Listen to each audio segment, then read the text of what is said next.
সুন্নত আদায় করার জন্য খুব আগ্রহী, ঠিক না ভাই? আলহামদুলিল্লাহ। বিয়ের সুন্নত আদায় করার জন্য আমার যুবকরা আগ্রহী, কিন্তু আমাদের বাপ মাদের দুইটারও, আমাদের অনেক বাপ মা জানে যে আমার সন্তান অবৈধ সম্পর্ক রাখে, কিন্তু চিন্তা করছে ইয়াং ম্যান, অল্প বয়স করুক, কিন্তু একবার এসে খালি বলছে আব্বা বিয়ে করে ফেলবো। কামাই রুজি কিচ্ছু নাই, কিসের বিয়ে? আছে না? যতবার আকাম কর বাপ রাজি, বিয়ে করতেছে চরিত্র বাঁচানোর জন্য, আর তখন কামাই রুজির কথা বলে। আছে না? এগুলা বাপ না। মুশকিল আছে ভাই আপনার। আপনি আপনার সন্তানকে আগেও বাঁচান, পরেও বাঁচান। আর 2 নম্বর কথা ভাই, বিয়ে করতে খুব মন চায়, কিন্তু কাম করতে মন চায় না কেন? বাপের কান্দে বউ চাপাতে চান কেন? বলুন হুজুর চাকরি খুঁজতেছি। কি চাকরি খুঁজতেছেন মিয়া? আপনি অপরের দোকানে যায় কিছুদিন শ্রম দেন, না হলে আপনি আপনার জেলার থেকে অন্য জেলায় যায় ব্যাটারি চালিত রিক্সা চালান, এখানে যদি লজ্জা লাগে। মুদিখানার দোকান দেন, মাছের ঘেরের সাথে যুক্ত হন, কায়িক শ্রম দেন। পৃথিবীতে কোনো কামাই ইসলামের মধ্যে হালাল হলে কোনো ঘৃণা করার সুযোগ নাই। তাহলে আপনি কোনো কাজ করবেন না, খালি বাপের কান্দের উপর চাপতে চান। আপনি এরকম গর্বিত সন্তান হন যে আমি পড়ালেখা অবস্থাতেই 2টা প্রাইভেট পড়াই, আমি অমুকের সাথে জড়িত হয়েছে, কাজ করি, ফ্রিল্যান্সিং করি, আব্বা আমারটা আমি চালাবো, কিন্তু আপনি তো বিয়ে দিয়ে দেন, দেখেন আপনার বাপ কেইসা খুশি হয়, ঠিক না? অতএব যুবদেরকে স্বাবলম্বী হতে হবে। আর বাপ মা যদি মনে করেন আপনি খাওয়ান, আপনি ভুলের মধ্যে আছেন। আপনার ওই সন্তানের স্ত্রী চরিত্র হেফাজত আপনার বাড়িতে রিজিক নিয়ে আসতে পারে।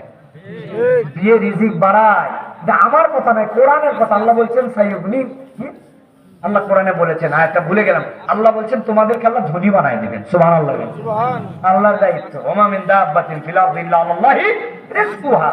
আপনারটা আপনার বইটা আল্লাহ পারবেন বলে পাঠাইছেন।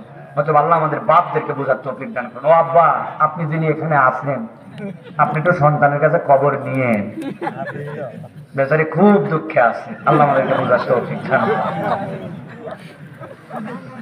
আজকে শেষ প্রশ্ন, মোহতারাম, বিয়ের দাওয়াত, টাকা বা উপহার দেওয়া শরীয়তে হুকুম কি? প্রিয় ভাইরা, আমাদের সমাজে বিয়ের যে দাওয়াত হয়, বিয়ের অনুষ্ঠান হবে অলিমা।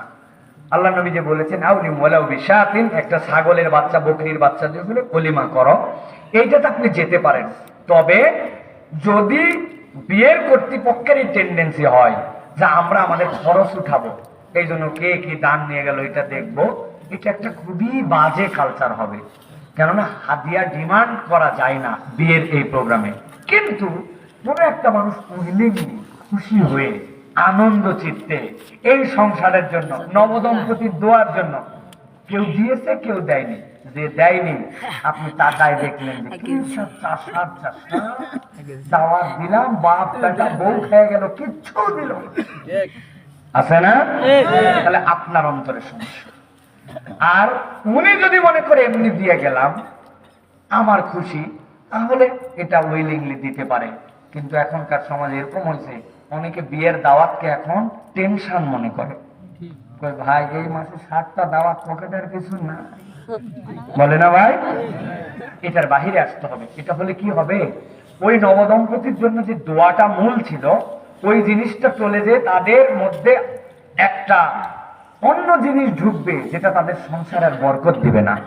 অতএব আমি মোটা দাগে বলবো যে এইটা নেওয়া না জায়েজ নয়, এইটা দেওয়া জায়েজ, কিন্তু এইটা কামনা করা অথবা কেউ না দিলে খারাপ মনে করা, এইটা শরীয়তে জায়েজ নাই। এক কথাই শেষ। আল্লাহ আমাদেরকে বোঝার তৌফিক দান করেন। আমিন। হাদা মা ইনদি ওয়াল ইলমু ইনদাল্লাহ। আমাদের মাঝে আমাদের মুহতারাম হুজুর আছেন, আলহামদুলিল্লাহ, আজকে সভাপতিত্ব করছেন আমাদের উস্তাদ তুল্য। তিনি আপনাদের মাঝে দোয়া করবেন ইনশাআল্লাহ। আপনাদের জি, আমরা দোয়া করবেন।